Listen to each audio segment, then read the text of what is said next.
Hey, everybody, Casual Dad Plays here with another spotlight on Civ 7 leaders, this time with Mr. Ibin Battuta. He gives you 2 wildcard attribute points when you research that first civic, more sight on units, and you get to see other leaders claim the territories. It's a really good endeavor. Save it for a few turns. I paired it with Marco Polo Memento to get gold on tiles revealed and explored, so that's been super helpful. Practical map, we have Himiko destroying some of our independent peoples. 3 different city-states got destroyed, so that's a little upsetting. Been a little cramped, a little resource starved, but it's okay. We're still having a decent game here. But as far as reviewing Ibin Battuta, he can be really good. I think I did make a mistake whenever I got mine. I should have went 2 into scientific to go ahead and get that faster construction towards building, since I was lacking in the resources. I could have also gone 2 into diplomatic so I could befriend independence faster. There's all kinds of things that you can do with him that will help you out. To me, he is the ultimate Swiss Army knife kind of a leader because of those wild card attribute points that you get. You could stack up science, bring in a science attribute point, and then get 2 more. You do the same thing with culture, with diplomatic, with whatever. So he's really kind of like, how do you want to play the game? Do you want to play it scientifically? Great, he can do that. You want to play it economically, culturally? It doesn't matter. However you want to play the game, those wildcard points can help push you in that direction. And then what would be great is, after antiquity, maybe it didn't go so well. Maybe you're trying to do culture, but the culture game just didn't go well. And so now you're having to shift to economic. Well, the next age, he gets 2 points for economic. So don't worry about it. You're going to get 2 more points down that tree. Same thing in any other direction. If you started off one way and it's not going well, you pick another way that you think is going to go better. And then pick again in modern age. Like, who knows where the game's going to unfold for you. So that's quite powerful when you're playing, especially when you're playing in upper difficulty levels where, like this is on Immortal just to go a little faster, a little easier. It's been my usual deity. But still, the plan was for city-states. I thought they may get killed, but maybe if I befriended them faster. There's all kinds of things you could do differently. Who knows? But the downside to him is good because you can switch around as the game unfolds. It makes it a little bit easier instead of certain people that are really locked in on only culture, or only military, or only science.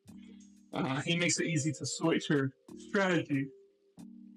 However, the downside is if you're not pairing him with really strong civs, or you don't have really strong start to the game as far as the resources around you, then you're gonna be hurting a little bit. Now, these cities aren't bad because I quickly came down to this city and started grabbing some resources and started trading as soon as possible to get the resources I was lacking. And now I'm starting to be able to expand out to other places for the resources I want. But it's a little bit slower build. You're going to be behind a little bit longer on higher difficulties until the Civ bonuses come online. And so that's just something you're going to be aware of. With him, if you're not sure what game you play, pick him.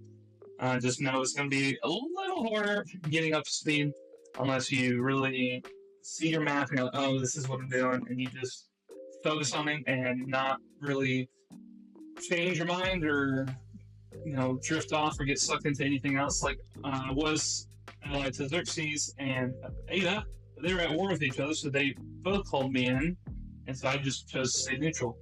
I did not want to get sidetracked by a pointless war that I had no grievances with anybody and no real benefit. I mean, if I had Daniels over here, I could have taken out Xerxes, but I didn't, and so I was just like, all right, well, I'm just going to stay neutral. So that's what I'm saying, just like focus. Just like, what is your plan and focus? My plan here was to just focus on building cities, trying to get to 2 legacy pattern points in culture, 2 in military, finish science, finish economic. That's kind of my standard way of playing, anyways, just because it sets up a good exploration age and modern age, in my opinion. You don't have to get gold ages all the time for all the legacy paths. So that's just what I shoot for as a good base, and he gets it to you. The the extra sight's real helpful when exploring to be able to find your new city locations faster. The ability to see other people's lands and explore through diplomacy is really nice, so that you can, maybe I met Ada here, and so then I'm like, okay, well, let me start sharing maps, and then I found out all this information. I was like, cool, there's no city state over here, so I don't need to rush down to this part of the map. I can focus on something else. So this game, I only had 2 scouts the whole time, and I revealed all the map plus the distant lands in less than 100 turns. So that's quite powerful. The vision is quite powerful. I think it'll be even more powerful if you take him as the Abbasids in the Exploration Age, and get over to the new lanes as soon as possible and meet a couple of Sids over there, and then start revealing their land that way. That's going to be a huge bonus in comp, because you're going to be able to explore faster than anybody else. And then with this memento, if you keep it also, you're going to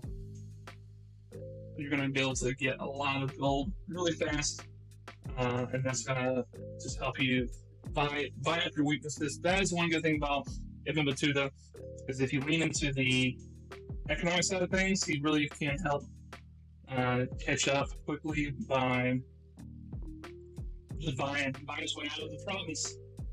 And so that's my little spotlight for Ibin Battuta. Great all around, jack of all trades, not really great at any one thing. So you gotta be on your toes, be sharp with your plan and your execution, and you'll have a great fun game. I really like him. He's fun to play, just being able to pick and choose what you want. And so I will see you guys next time. Bye bye.